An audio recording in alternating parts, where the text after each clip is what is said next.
Bismillahirrahmanirrahim. Assalamu alaikum and a very good day to all of you, my dear students. I hope that you are doing well. A very warm welcome to lecture number 21 of report writing skills. If I talk about what we have covered in the previous lecture, we talked in detail about letter, its type, especially talking about the formal and informal categories. We discussed in detail, we looked into the structure alongside some good examples, and I believe, I'm sure, with a bit more practice, you'll become a master of writing a letter if you look into the detail of those minor differences which are there within the structure of these letters and of course the content. Talking about our today's lecture, it will be interesting because the focus is on your presentation skills. If I just take you towards the slide, in case of your previous lecture, these were the categories which we have covered: good news, bad news, complaint letter and cover letter. And talking about our today's lecture, presentation skills. Now this presentation itself indicates that it's about presenting something, and if we talk about this skill as like a strategy or an art, well, it's a means through which you basically communicate your views, your perspective, and this is basically a means of transferring information. And how do you use this presentation? Well, of course, it's like a scale of evaluating and measuring to how much extent do you have a command over the communication skills. How are you able to deal with all the C's of communication, how you can just augment and accumulate and use them together simultaneously, uniformly, in a balanced way. And then of course you come up with the communication and the information transfer. So if we talk about presentation, even before moving towards the points, whenever you'll apply for a job, you are called for the interview, certainly there is a big probability they would like to see how you communicate. Of course, in case of your interview, you will be asked some questions, but of course your employer and your interviewer would like to see how you provide a demo. If someone asks you to provide a demo or simply brief someone, or if you have to talk to your colleagues in a professional way, of course, so how can you do it? Well, that will be the scenario in which your presentation skills would be very much useful. And of course, in case of your job application and in case of your interview, these things would be evaluated as well. While talking about the official environment, when you have to communicate, whenever you have to conduct some meeting, if you have these presentation skills, once again, these will be very much helpful. So that is how these presentation skills become important, and which is why we'll be focusing in detail within this lecture and the one coming ahead, so that you may know at the end of these lectures how to present your own perspective, your own stance and your content. So if we start with the concept of presentation itself, what it is. So presentation means that it's an art of communication or a means of communication adapted to various speaking situations. I've talked about some. It can be an interview, it can be a meeting, it can be a seminar, it can be a talk between colleagues. It could be any forum, and of course a place where you have to convey some information, ideas, views, perspectives, and this presentation becomes one of the means of communication. What do you do with it?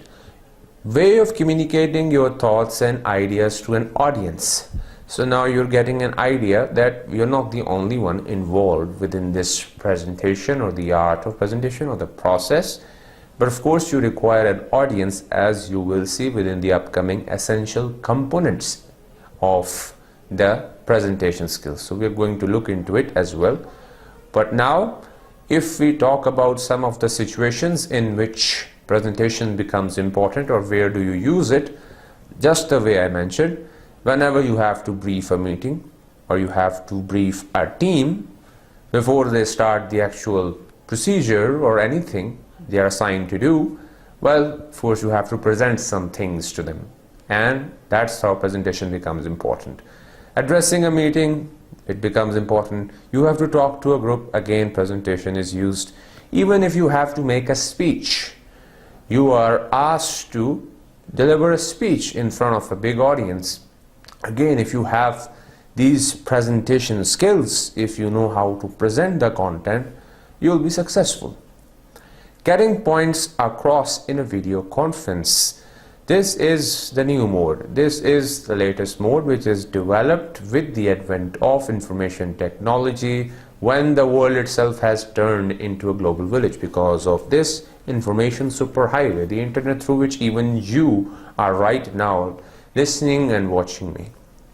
So that's how you should be able to adapt your presentation skills based on the environment, the channel and the medium being used for the transfer of information.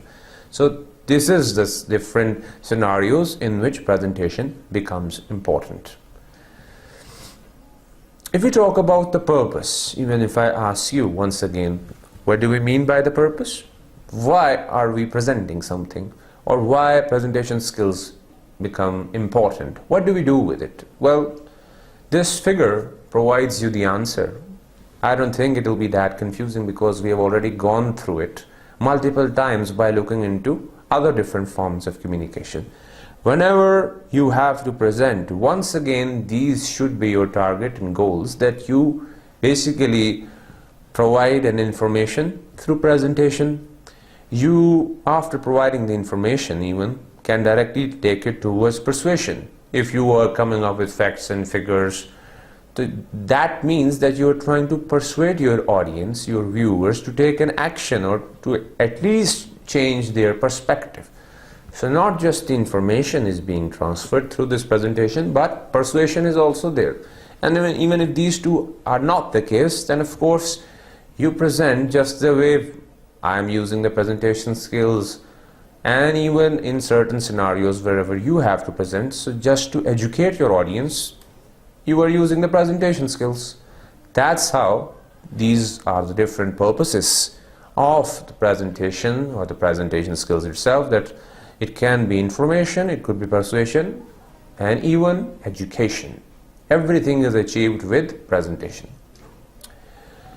Now talking about those key elements which are always like a part of your presentation, and that's how becoming or the awareness of these elements would certainly develop your presentation skills. So if we look into the elements, the first one is the context, the setting, the scenario in which the presentation is going to take place.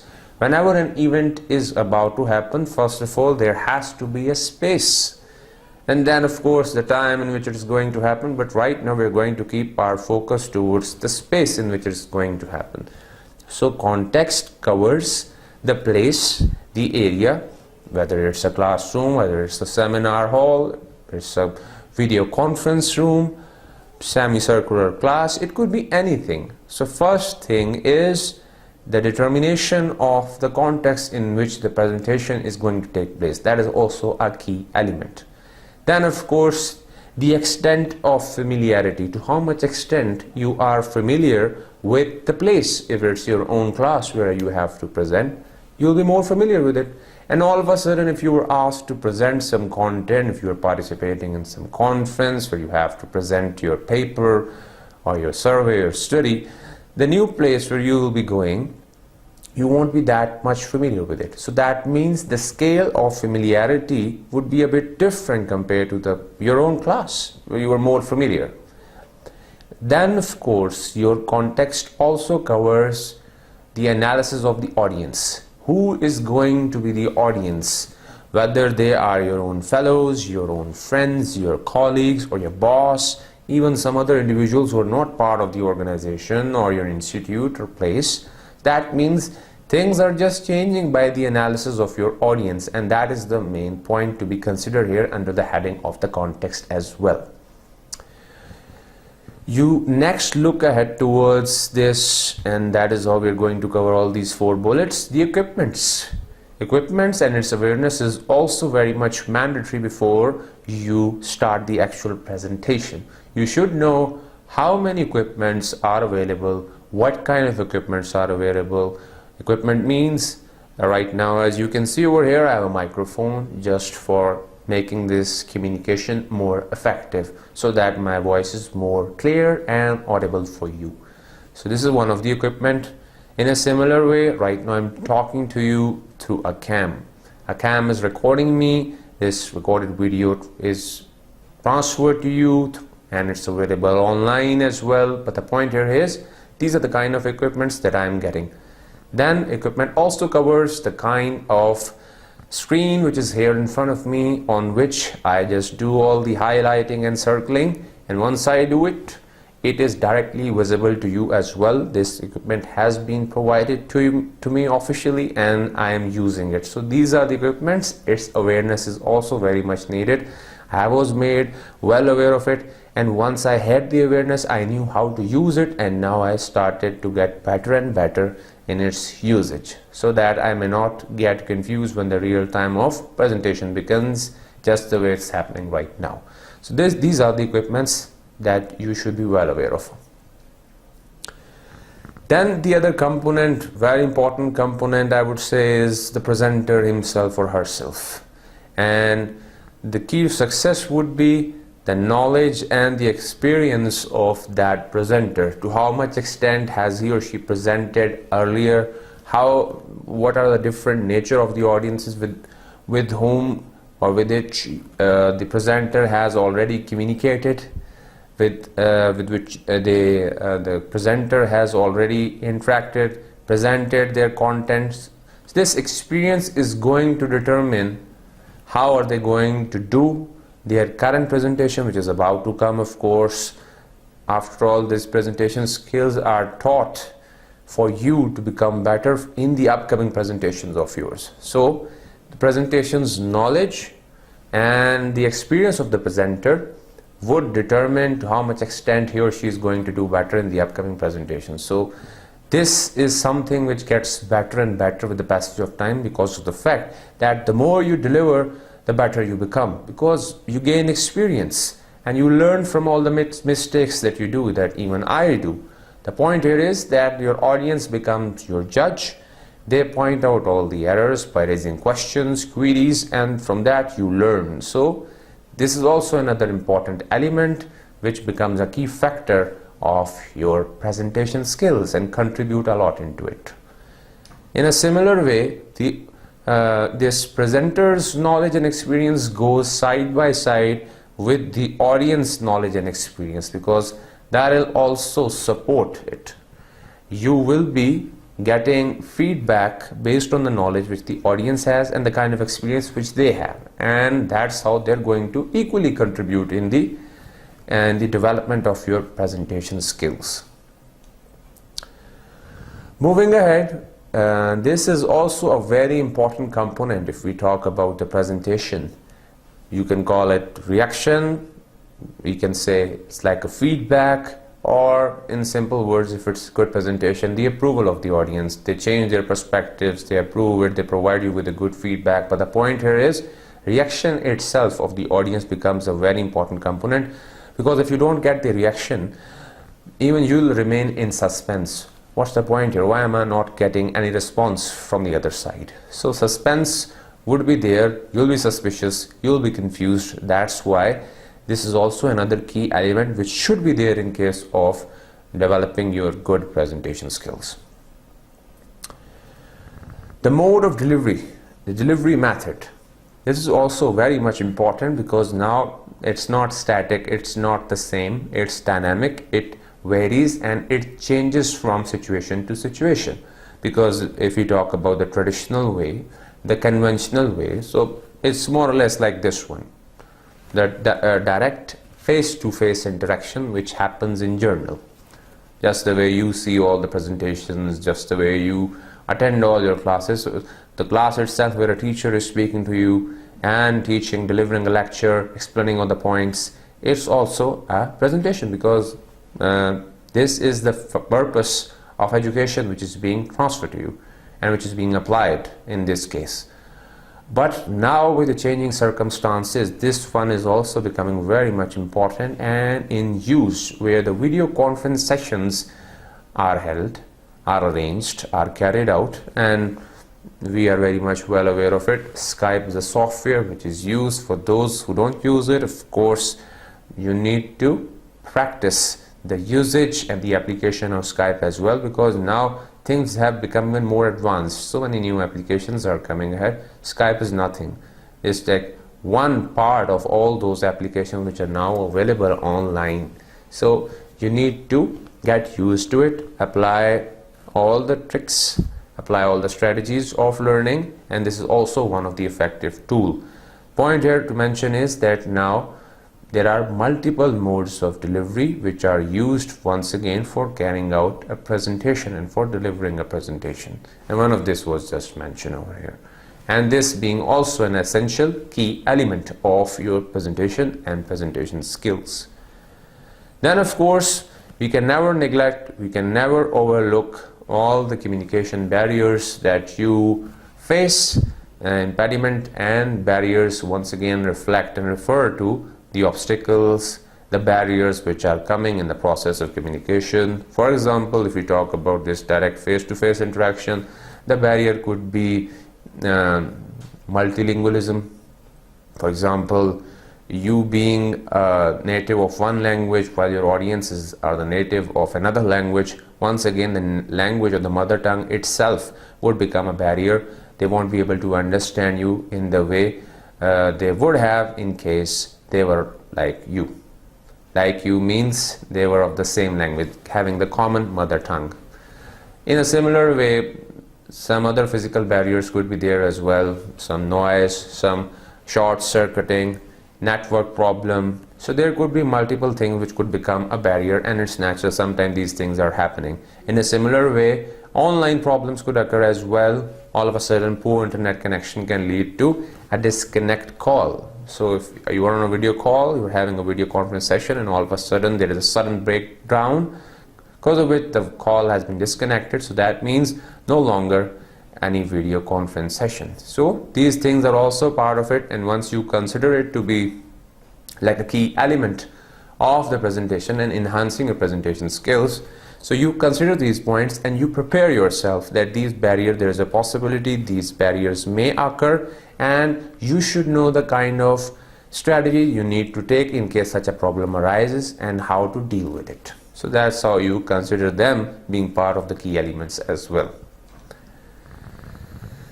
Now I'm taking you towards the stage, although we call it as the 3-stage process, but it's like an overview, because once we go through this overview, this process which is divided into 3 stages, creation, then preparation, and then presentation. These are the 3 points that we are going to study.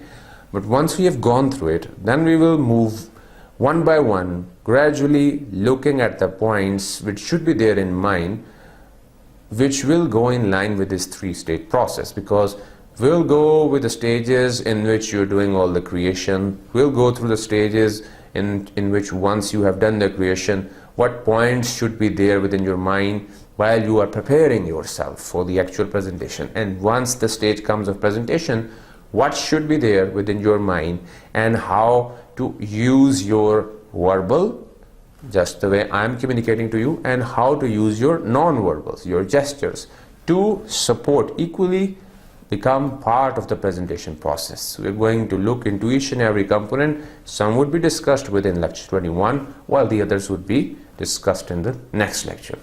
But now bringing you back towards the 3-stage process. This is the one, just the way I mentioned to you. It all begins with number 1, your creation, number 2, your preparation, number 3, your presentation. So that's how this is known as a 3-stage process, each having its own significance and its own features, characteristics, and steps. Now let's have a look into it in detail. Stage number 1, meaning you are about to create the content for, of course, the presentation skills. In general, these are some of the things which are overlooked but they are very much crucial and should be there in mind, especially while preparing yourself for the presentation. Of course, you require a topic.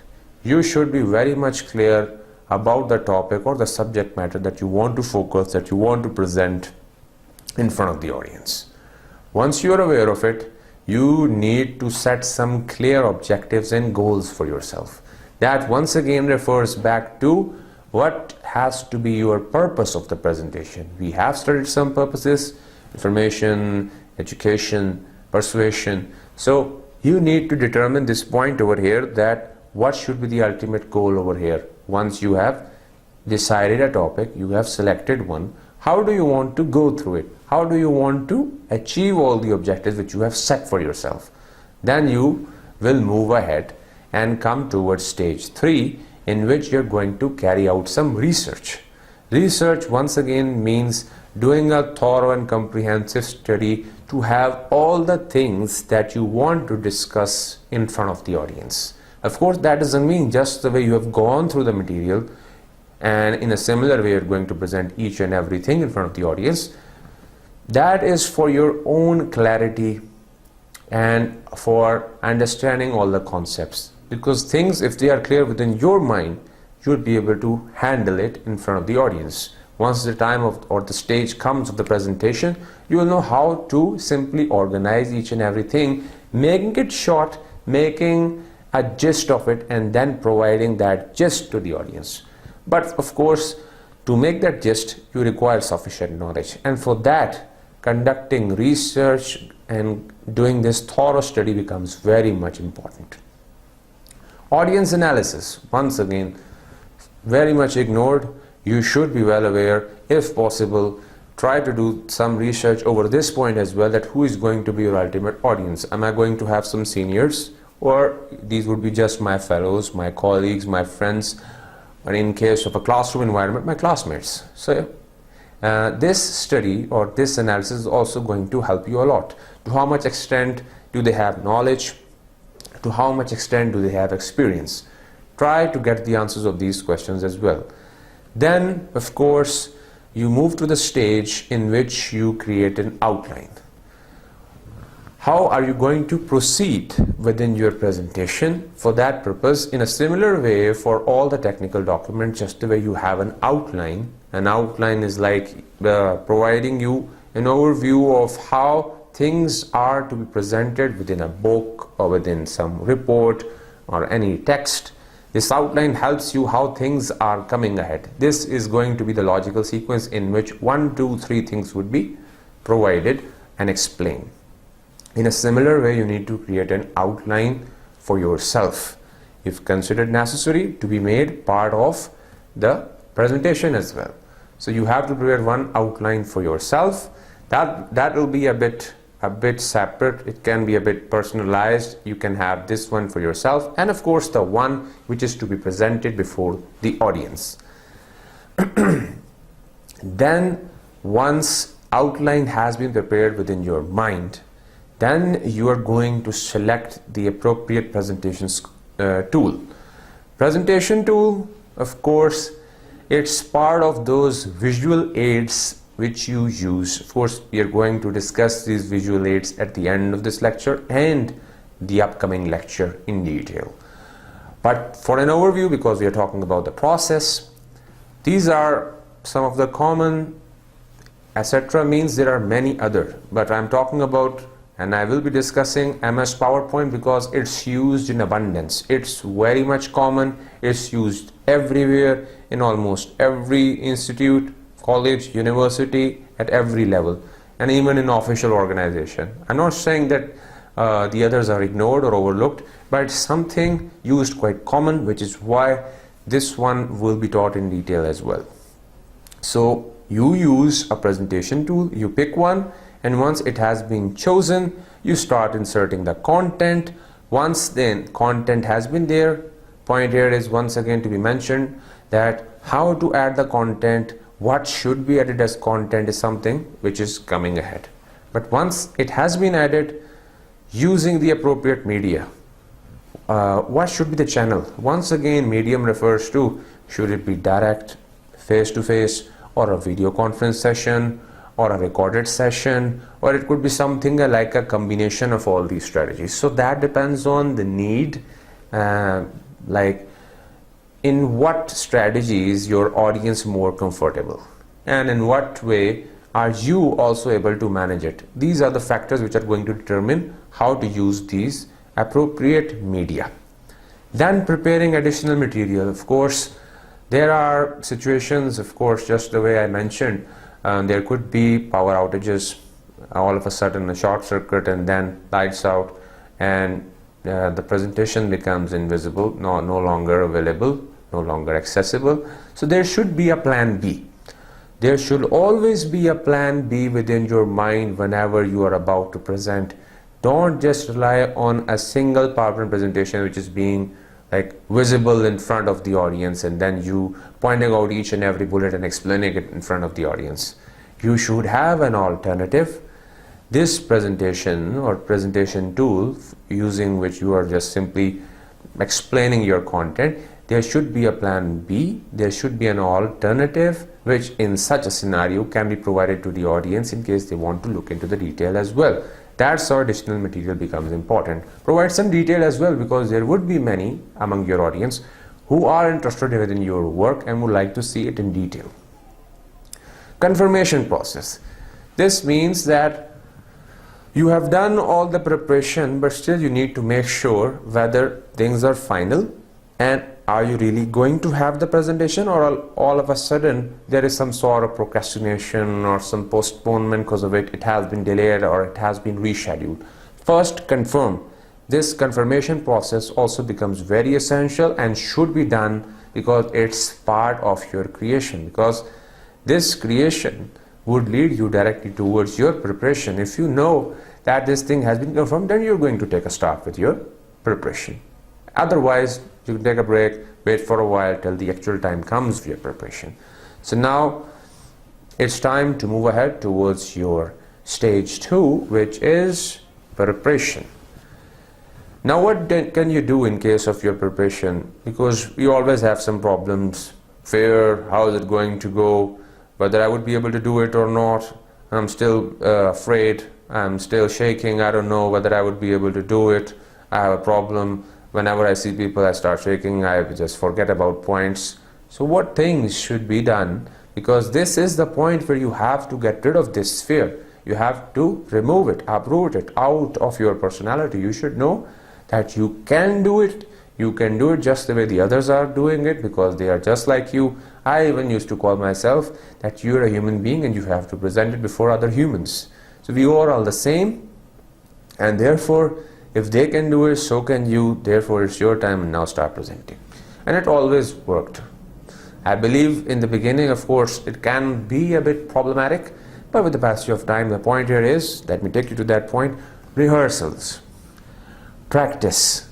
This rehearsal and practice is going to make you perfect, and this is something which even I would say you would have noticed within the lectures as well, because based on that feedback that I got from some students, they used to say that in the beginning you were like a bit taking more pauses, sometime you were more serious, and with that conversation I basically tried to convey the point that it was like a new beginning even for me.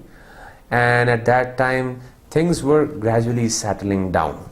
But now I know, I have met many, and now I know what their expectations are, what do they expect, and now I'm trying to adjust and adapt with the changing circumstances and trying to make it even more interactive with these things which I have tried to incorporate and trying to bring within the lecture itself. So point here is, I take those lectures as rehearsals, and now as a result of those rehearsals I'm getting better. You are the better judge. You'd be able to tell me in a better way. When I see it, so I feel a difference, and I'll try to make it even better. Coming back towards the preparation, rehearsals, again you have to do it.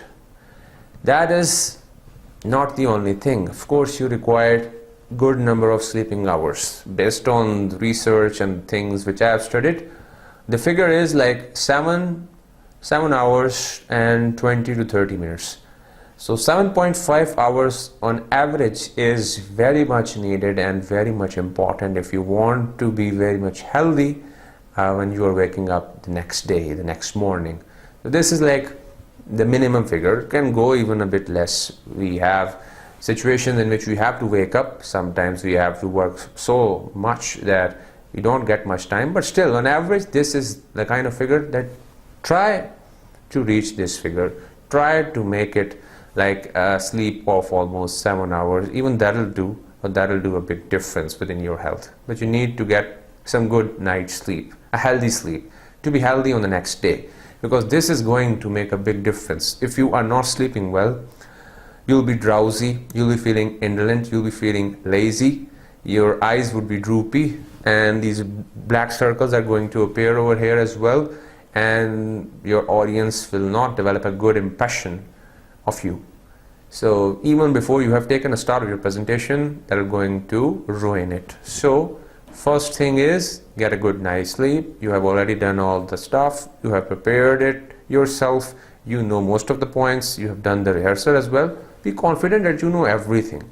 Now it's time to get a good night's sleep, and then once you have taken a good night's sleep, wake up early in the morning, do the right kind of dressing. A dressing which is formal, suiting the occasion, goes in line with the theme of the occasion. Of course, it depends on what is basically the topic, and based on the topic, if it's something very mysterious, you can choose some dark colors, of course, to reflect that you are supporting and reflecting that theme. If it's a light topics, of course you can pick some light colors as well, but light doesn't mean that you are like simply moving off the subject. You have to stick to the point, you have to dress formally. That is the point here.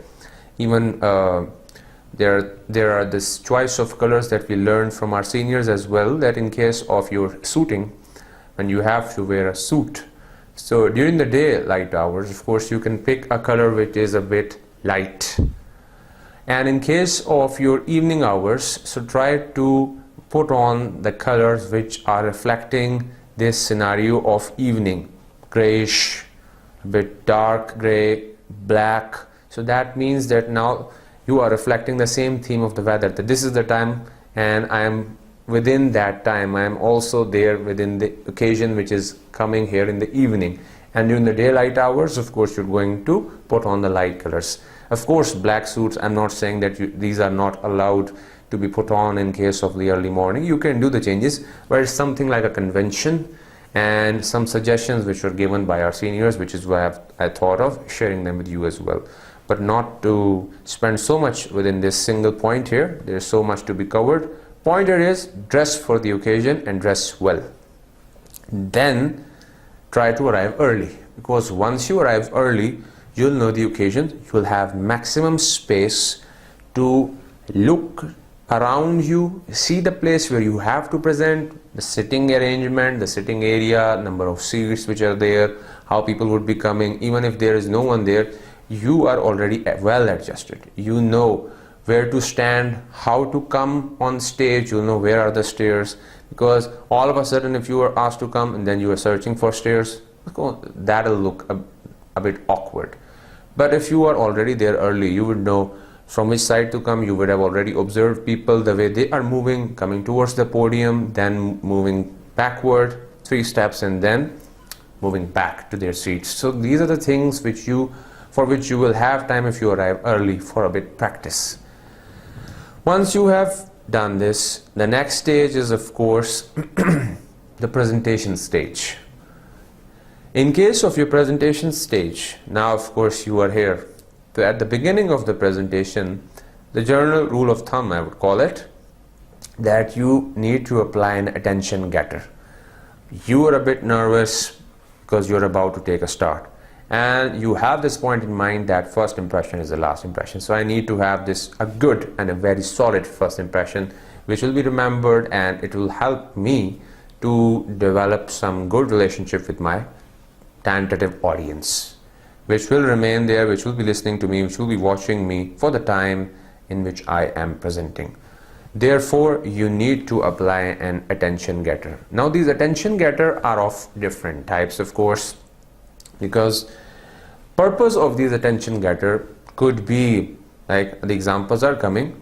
Let me define the purpose. Purpose here is, once again, the word itself indicates you need to get their attention, because there are occasions in which they are murmuring, they are talking to each other, buzzing, laughing, smiling, even someone yawning, and all of a sudden some of them are observing you that you are coming towards the podium and you are about to say something.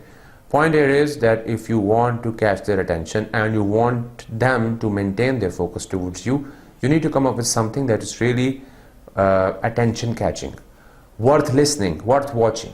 Therefore, now it depends on you what is your skill and in what thing you are good. So some examples can be a relevant anecdote, a pertinent short story which goes in line with something or the content which you are about to present. So if we talk about if something has to be talked about regarding communication, the importance of communication and the communication skills, so you can come up with some like a story in a scenario in which some individual is stranded on an island in a very early childhood, in which he or she never got a chance to learn the language, and now he or she has learned things from animal, just the way they know the sign language. Now they simply use signs and symbols for communication, and all of a sudden, if the people from the town or the city, the ones who are just here for a survey, they come across that individual who has been brought up in a jungle. Now if they have to interact, how are they going to talk?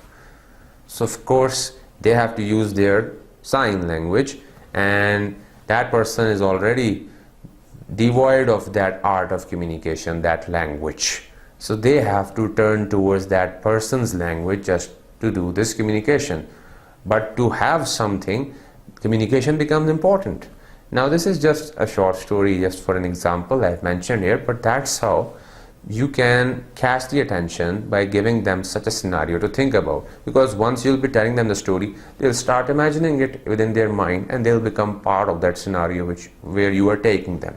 So this is just one example. You can also raise rhetorical questions. Rhetorical questions are not to be answered. Point here is that they are just thought-provoking. Once again, if I ask you that you are well aware of the fact, it's like an assumption. Let's suppose that you know it's your last day, and now you are asked that what are the 3 things that you want to do. God forbid, it doesn't mean that it is your last day. The point here is that just imagine, this is just like a question, just for provoking your thought, that if you think and if you are made to realize it is your last day and you are asked to perform 3 tasks, what would be those 3 tasks? And all of a sudden all the audience would say, let me think, what are those 3 things that I would like to do if I know that this is my last day? These are the things which are important. But point here is, they all are performing the same task. They all have been involved within a single thing, and that single thing is your rhetorical question that you have placed, which means now you have caught their focus, and that's how this attention getter has done the job. Now whatever you are going to say and what you are going to present would also be as significant as your first rhetorical question was, because they're going to say each point which is going to come from this person is going to be thought-provoking in a similar way as his first point was. This is another example. Startling statistics. Sometimes if you're not good at coming up with some anecdote or some rhetorical question, you can come up with some figures. Just the way a recent poll by Gallup showed that 70% of US employees are not engaged at work. You're coming up with some statistics. And statistics, all of a sudden, facts and figures mean that you are trying to make things authentic. And this will be inferred as everything which would be coming will be authentic. Therefore, nothing should be missed out. So that's how this attention getter is going to work. Analogy. You are trying to make your content similar to something which they are familiar with. For example, good communication is like a good design.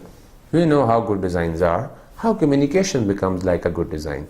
And then if you talk about designing and then relating it with all the points which are needed for effective communication, that means that your single statement has done the job by catching their attention and focus.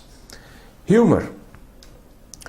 Humor also is very much essential component, very important strategy, especially for getting the attention, because if the joke is relevant, if the joke is pertinent, it will bridge the gap which is there between you and the audience at the initial stage. You all will become part of a single crew, a single ship, and you all will steer it together. Because even if you do some lapses and errors afterwards, they'll say, okay man, it's natural, nothing to worry about. Overall the points are good. This man knows, or this lady knows what she is doing. This is the way things should be done.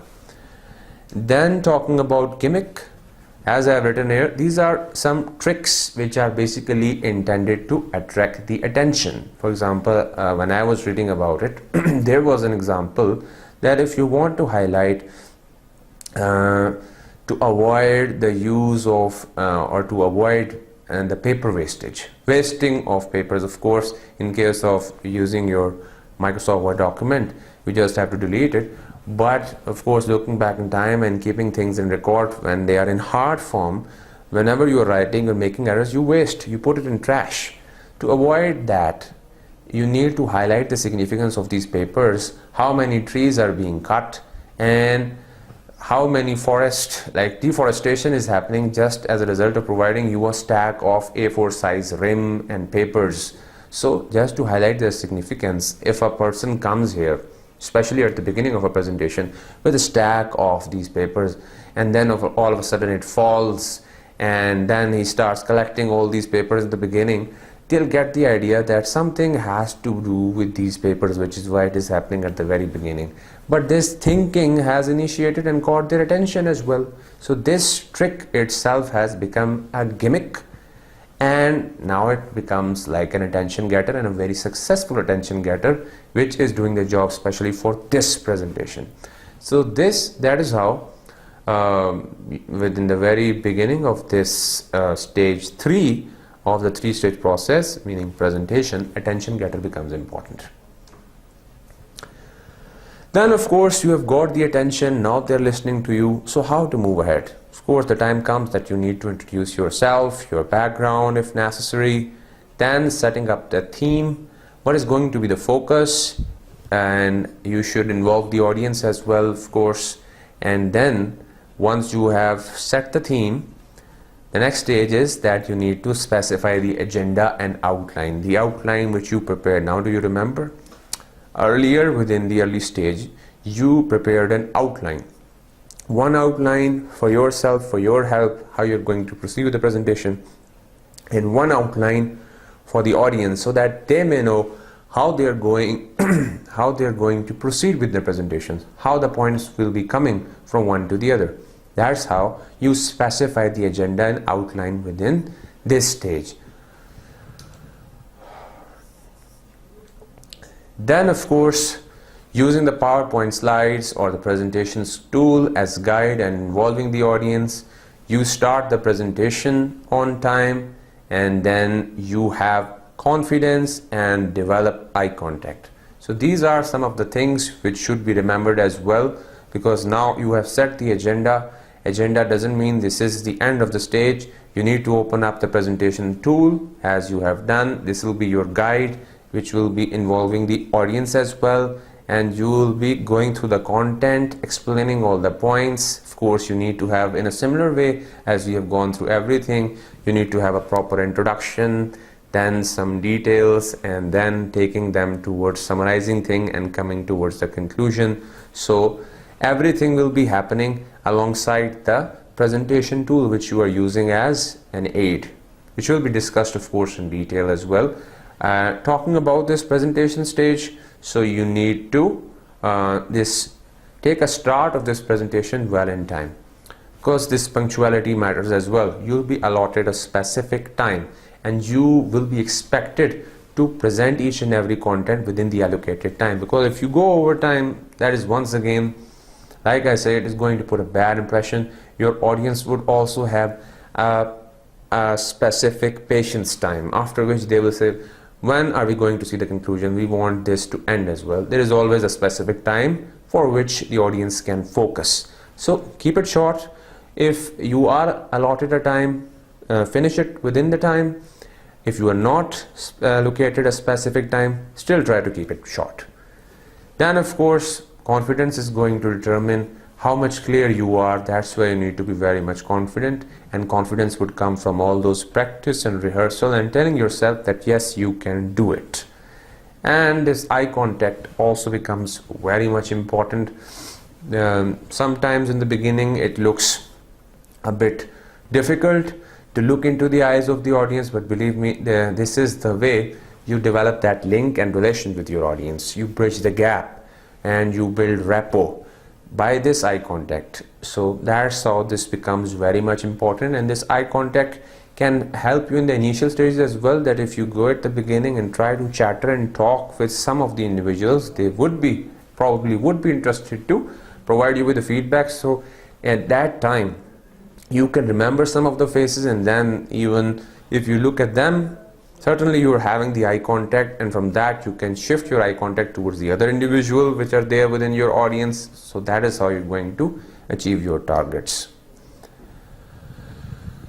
Body movements and gestures. This is also part of this stage where you are presenting the content, and it is basically the component of your non-verbals in a presentation, and how do they contribute within your presentation. These are also very much important, as we are going to see each and every movement counts, because body movement, every movement has a meaning. For example, there is one that I studied, I would like to mention here as well, that if you are listening to a person in this way, that means you are very much attentive and responsive and acknowledging and accepting the perspective or opinion coming towards you from the other person. On the contrary, if you place your arms in this way, so if this is the way you are doing it, sometimes you do it intentionally, and if you are actually doing it intentionally, that means that you are reflecting your disapproval and you are trying to resist the opinion coming towards you. If it's happening spontaneously, if it's your habit, nothing to worry about, but if done intentionally, that can have a negative meaning as well. So if that is the case, why not avoid it? So not stopping you from doing it, but can be avoided if you can. Voice, effective pitch. Well, that depends who is your audience, what is the number, what is the size of your audience, and then whether you are provided with a microphone or not. Because if you are provided with the proper equipment, you can keep your pitch down. Otherwise, in case of a classroom, for example, there are many students, but you are not provided with a microphone, so of course you can keep you can take your voice a bit higher, you can take your pitch higher, but it all depends on the other factors. Poise or balance. Basically, it refers to equilibrium. You need to maintain a balance within your presentation, and how this balance would come in case of your non-verbals. In addition to what you are saying, if you move around just to make yourself visible to the audience, then even at occasions you sit on a chair, on a seat if it is provided to you, sometime to highlight the point, all of a sudden from that sitting position, if you stand up and then start mentioning some of the points which you consider important, that means that through your body movement, all of a sudden rising from your sitting position means that you are about to discuss something important. If you start moving it, this movement also indicates that this thing which you are saying is for each and every member, and every person should listen it very loudly and clearly. So this standing, sitting, moving, everything has a meaning and shouldn't be ignored, as we will study it in detail as well. Handling question. Presentation won't be considered complete if there is no question answer session. So this question answer session basically indicate that your audience is at the listening end and they have listened everything, they have understood everything based on those questions which they are raising. Question doesn't mean that they are not understanding. Question mean that they want to understand even more. So there needs to be a question answer session. That doesn't mean the presenter can't question. Of course, she has the authority of raising questions as well. So you can do it as well. Pointer is you need to handle those questions which you raise and also the questions which are coming towards you. Reminders. Of course, you need to have certain points which should keep you on the track of the presentation itself. That doesn't mean that you can't use them. Of course, you need to use these reminders, as these will keep your focus at the theme, the central point. Sometimes while you are presenting things and all of a sudden if you don't have that outline which I talked about, the personalized outline which should be there within your hand, sometimes all of a sudden you will say, oh, what I was talking about, where was I? And then audience guiding you, okay, you were discussing this and that. So in order to avoid that thing from happening, you need to have some reminders. Reminders could be there within your hand in the form of a sticky note or anything, but points should be there which would keep you on track. And that will be the significance of your reminders. Some of the do's and don'ts, once again you can call it as the etiquettes of presentation, because these are the things which are going to help you, especially while preparing or while using your presentation tool, preparing the content and making it presentable for your audience. Keeping the slides clean and simple. Keeping 1/3 of a slide clear is a very good idea. The slide on which you're going to have the content. So if you divide it into 3 parts, so try to keep the text on 1/3. Keep 2/3 a bit empty so that when the audience are looking at the points are visible, legible, readable and comprehensible. They can easily grasp and absorb the points. If too much text is there, they won't be able to follow you. They'll be getting worried whether to listen to you or to simply read the content which is there within the slide. So keep it short. They'll look at the lines and then they'll start listening to you, because the point of the presentation is they should listen to what you have to offer rather than everything being there on the slides. Add effective content. So when it's on 1/3, which means you have less space, keep it effective. Formatting is very much appropriate, as you will see as well. Use proper format, and how you can make it proper, let's see it. Adding consistent title and text placement. This is basically making it like an accessible document or like an accessible slide, where everything should be there at the point where it is easily accessible. Labeling all the charts and tables where they are placed. So wherever there is a chart, wherever there is a table, there has to be some labeling so that they may know what does this line refer to, what is the x-axis, what is the y-axis, what does this line show. In case of a table, what are these histograms reflecting. Everything should be clear. In case of too much text, just the way I mentioned it, let's see, if this is the text, even if I ask you to start reading it over here, you'll get bored, although it's just on a single slide. But that is how, if you place your text in this paragraph form, that is how it is going to look. Never to use such form. Please try to avoid using such form of text, especially within a PowerPoint presentation, unless it's very much necessary. Please try to avoid, because PowerPoint presentation is there where you have to present the points. Points there should therefore should be there in front of you, and then you explain them one by one. In case of your text tips, whenever you have to place the text, now you have seen one example. To avoid such big example or big text to be coming here on a slide, what you can do is keeping them brief, no more than 8 words per line. 8 words per line means that whenever you write a single line or a single bullet point, so there should be 8 words, not more than that. In case of a slide, not more than 8 lines. Please, keeping it short. Fewer words will force an explanation, which is the point of a presentation. You being the one presenting and explaining the points, rather than just looking at the slide if it's there behind you, or right now in case in front of me, and I start reading all the points right from top line to the bottom line. This is not the purpose. Right now even I tried to explain more points, and I tried to keep those points and lines which I have placed here as short as possible. Whenever they have to be long, I still try to explain it even more, just to make you realize that the purpose is that it should be understood in detail. Now, in case of your PowerPoint, this is the case that whenever you have to place a title, so this should be the size. Whenever you have to place a title, whenever you have to write it, so the font size should be 40 points. In case of the body text or the point in bullets which are coming, just the way the bullets points are coming over here, so the general standard is like using the 24 points or the 24 point font size.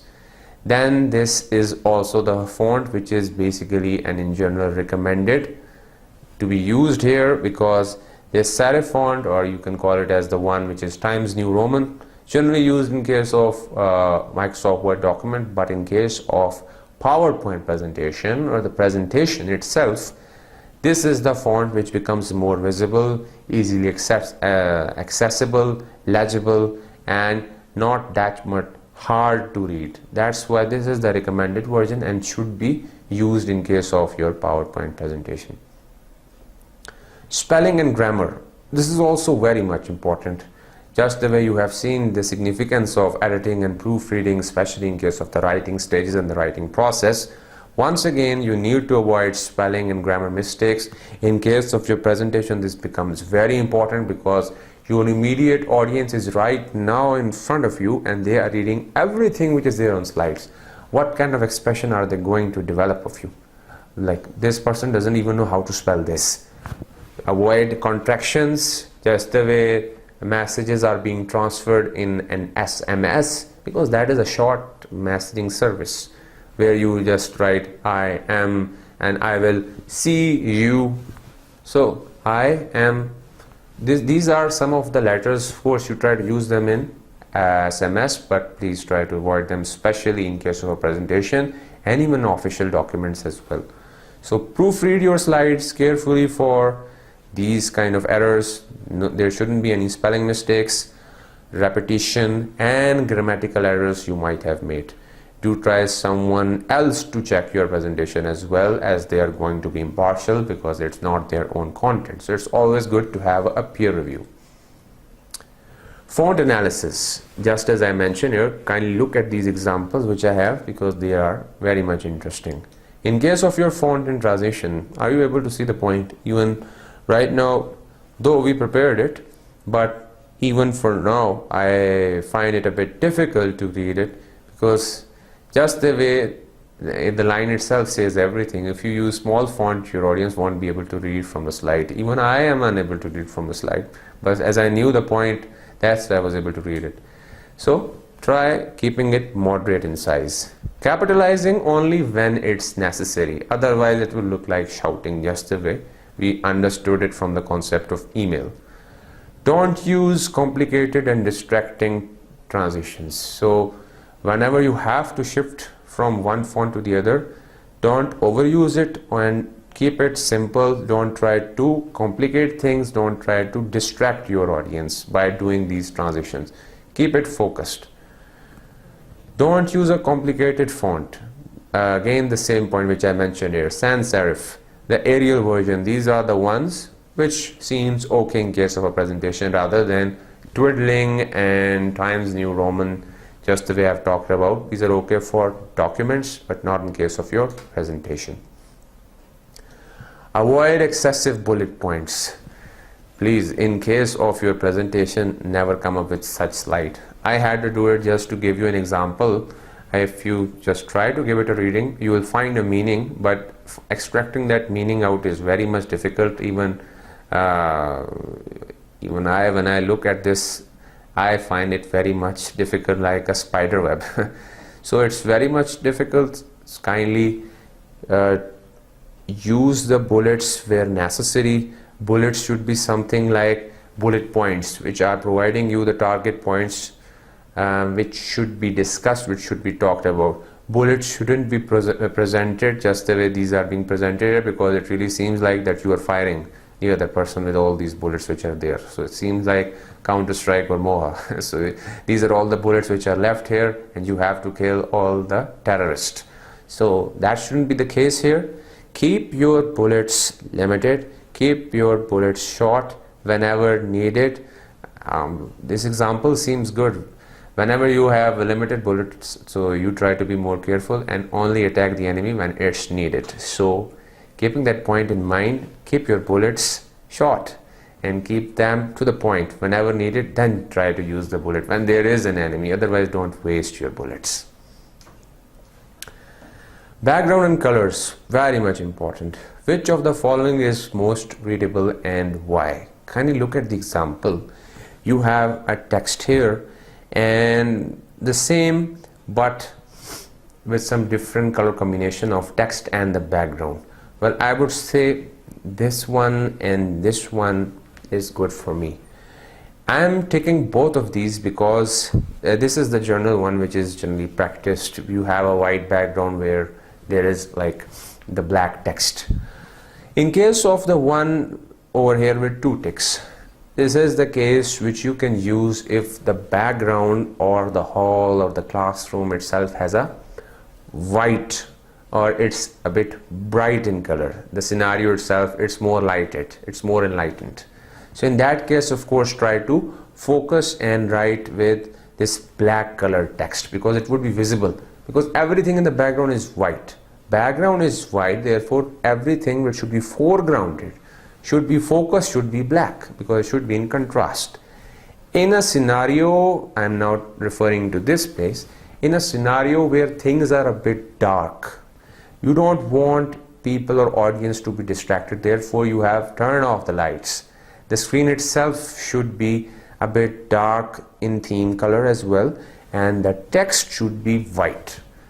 Once again, in everything dark, the text will come into the limelight, will come into the forefront and will be the focus. Therefore, keep your text bright in a dark environment, and in a light environment, keep your text in black. So these are the points which should be focused here. And references are also very much important. References are important in the same way as you are writing an assignment. Whenever you have to write an assignment, what do? You basically cite the author, just the way over here you have cited. Whenever you are like citing the other person, trying to explain the concept, that is how you write the last name and then the year of publication of that typical work. We are going to look into the detail of how you basically do the citation when we will be talking about this concept of plagiarism and how to avoid it. But the point here is that you have to provide all the references which you are making within the slides. Whenever directly quoting someone, once again you have to provide the exact address. In case of diagrams and images, that is how you're going to once again provide the appropriate reference, should be there. Some more key tips which should be there within your mind for this process of presentation. You should be clear about the purpose of the presentation. Once again, the reason. You have to rehearse well, maintain the eye contact and be comfortable. Follow the tips and tricks of the presentation tool as we are going to see. You should know how to use that presentation tool that you have chosen for the presentation. Provide appropriate amount of information in the time allocated to you. So based on the time, decide how much information has to be added. Answer all the questions with confidence at the end of the presentation. So when the questions are placed at the end, you will know you are clear, you have conveyed everything, and now things would be based on what you have presented.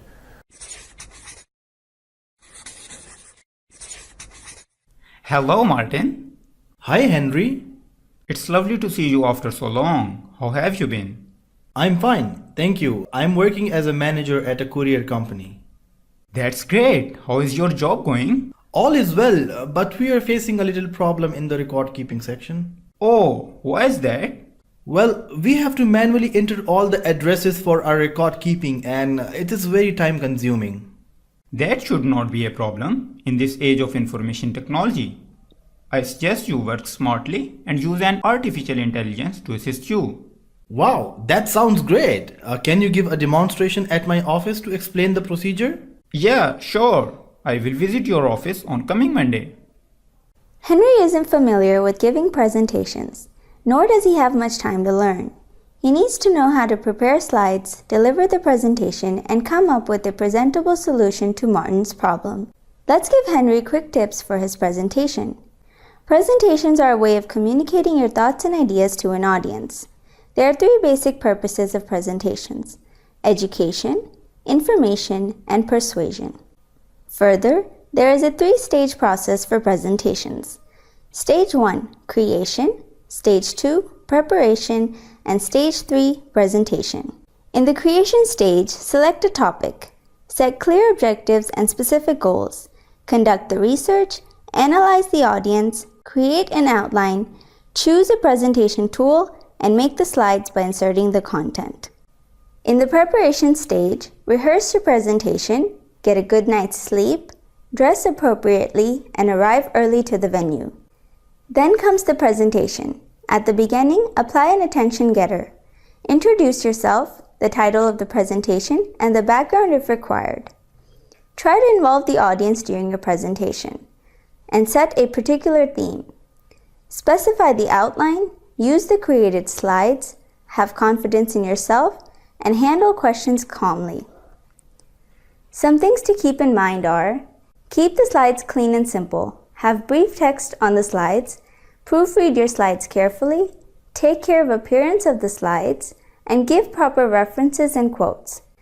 Avoid excessive bullet points, avoid spelling and grammatical mistakes, avoid use of repeated words, don't keep more than 8 words per line and 8 lines per slide.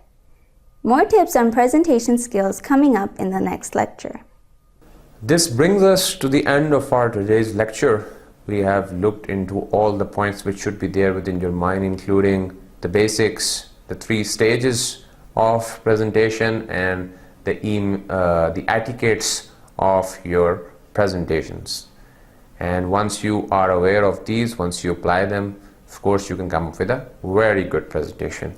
But the actual process is something that we'll be looking into. We'll be going into its detail within our upcoming lecture, in which we'll be planning the presentation, then preparing the presentation, of course using a presentation tool, realizing the significance of all the visual aids by looking into their details as well, then talking about the significance of our verbals within the presentation, and also the significance of non-verbal communication within the presentation process. So everything will be covered within our next lecture number 22. But till that time, take good care of yourself. Just go through the points which we have studied in our today's lecture. It will help you to understand all the points of our next lecture. But till that time, take good care of yourself. See you in the next lecture. Thank you and Assalamu alaikum.